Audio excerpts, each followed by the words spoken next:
മലയാറ്റൂർ മലയും കയറി ജനകോടികളെത്തുന്നു. അവിടത്തെ തിരുവടി കാണാൻ പൊന്നും കുരിശുമുത്തപ്പോ.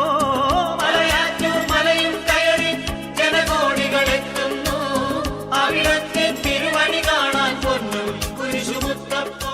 സ്നേഹമുള്ളവരെ, 2026 മലയാറ്റൂർ തീർത്ഥാടനം നോമ്പ് കാലഘട്ടം ആരംഭിച്ചതോടുകൂടി തന്നെ ആരംഭിച്ചിരിക്കുകയാണ്. മാർത്തോമാ ശ്ലീഹായുടെ പാദസ്പർശനമേറ്റായി പുണ്യഭൂമിയിൽ ദേശത്തിൻ്റെ വിവിധ ഭാഗങ്ങളിൽ നിന്ന് വിശ്വാസത്തോടുകൂടെ തീർത്ഥാടകർ ഈ തീർത്ഥാടന കേന്ദ്രത്തിലേക്ക് എത്തിക്കൊണ്ടിരിക്കുന്ന ദിനങ്ങളാണ് കടന്നു വരുന്നത്. കേട്ടറിഞ്ഞു വിശ്വസിക്കാൻ സാധ്യമല്ല മോദിനി, തൊട്ടറിഞ്ഞു വിശ്വസിച്ചു സത്യവാദിയായി നീ, സത്യവാദിയായി നീ. ഇവിടെ ഈ എത്തിച്ചേരുന്ന തീർത്ഥാടകർക്ക് ആവശ്യമായിട്ടുള്ള എല്ലാ സൗകര്യങ്ങളും ഇവിടുത്തെ ഇടവകയുടെയും അതുപോലെ തന്നെ ഇവിടുത്തെ എല്ലാ വകുപ്പുകളുടെയും ഒക്കെ നേതൃത്വത്തിൽ നമ്മൾ ആവശ്യമായിട്ടുള്ള സൗകര്യങ്ങളൊക്കെ എല്ലാ വർഷവും ഏർപ്പെടുത്തുന്നുണ്ട്. ഈ വർഷവും തീർത്ഥാടകർക്ക് ഇവിടെ എത്തിച്ചേരുന്നതിനും വളരെ സൗകര്യപ്രദമായി മറ്റ് പ്രയാസങ്ങളൊന്നും കൂടാതെ മല കയറി അവർക്ക് പ്രാർത്ഥനകൾ അർപ്പിച്ച് കുർബാനയിലൊക്കെ പങ്കെടുത്ത് പോകുന്നതിന് വേണ്ടിയിട്ടുള്ള എല്ലാ സൗകര്യങ്ങളും ഒരുക്കിയിട്ടുണ്ട്. ഞാൻ എല്ലാ വർഷവും തന്നെ മലയാറ്റൂർ മല കയറുന്നതാണ്. അത് എൻ്റെ ഒരു വിശ്വാസത്തിൻ്റെ ഭാഗമായിട്ട് വലിയൊരു അനുഭവം കൂടിയാണ്. എനിക്ക് ഒരു വർഷത്തിൽ മാത്രമാണ് എൻ്റെ ഒരു കാല് ഒരു സർജറിയൊക്കെ ചെയ്ത് എനിക്ക് കയറാൻ പറ്റാതെ പോയത്. എന്തായാലും ഇപ്പോൾ വീണ്ടും മല കയറാൻ സാധിച്ചതിൽ വളരെയധികം സന്തോഷമുണ്ട്.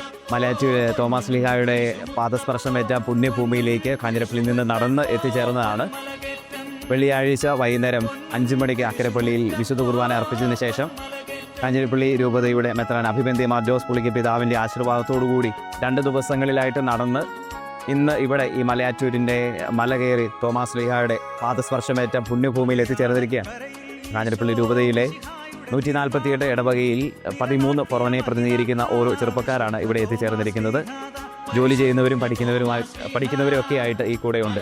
അപ്പോൾ ഒത്തിരി സന്തോഷമുണ്ട് ഞങ്ങൾക്ക് എല്ലാവർക്കും ഈ പുണ്യഭൂമിയിൽ നടന്നു വരുവാനും തോമാസ് ശ്ലീഹായുടെ മാധ്യസ്ഥം തേടുവാനും. ഒപ്പം ധാരാളം ചെറുപ്പക്കാർക്ക് ഈ ഒരു പദയാത്ര ധാരാളം നന്മകൾ നൽകുന്ന, പ്രതീക്ഷകൾ നൽകുന്ന വലിയ ഒരു സന്തോഷത്തിൻ്റെ ദിനങ്ങളാകട്ടെ എന്ന് പ്രത്യേകമായിട്ട് ആശംസിക്കുന്നു. എല്ലാ ഞായറാഴ്ചകളിലും വളരെ പ്രത്യേകമായി ദിവ്യബലി വിവിധ സമയങ്ങളിൽ തീർത്ഥാടകർക്കായി ക്രമീകരിച്ചിട്ടുണ്ട്. കൂടാതെ എല്ലാ വെള്ളിയാഴ്ചകളിലും വൈകിട്ട് പ്രത്യേകമായ ശുശ്രൂഷ ജാഗരണ പ്രാർത്ഥനയോടുകൂടി മലമുകളിൽ നടത്തപ്പെടുന്നു. മാർത്തോമാ ശ്ലീഹയുടെ മാധ്യസ്ഥം തേടി മലകയറി തീർത്ഥാടനം നടത്തുന്ന എല്ലാവർക്കും തോമാസ് ശ്ലീഹയുടെ മധ്യസ്ഥത്തിലൂടെ ആത്മീയ ഭൗതികമായ അനുഗ്രഹങ്ങൾ ഉണ്ടാകട്ടെ എന്ന് പ്രാർത്ഥിക്കുന്നു.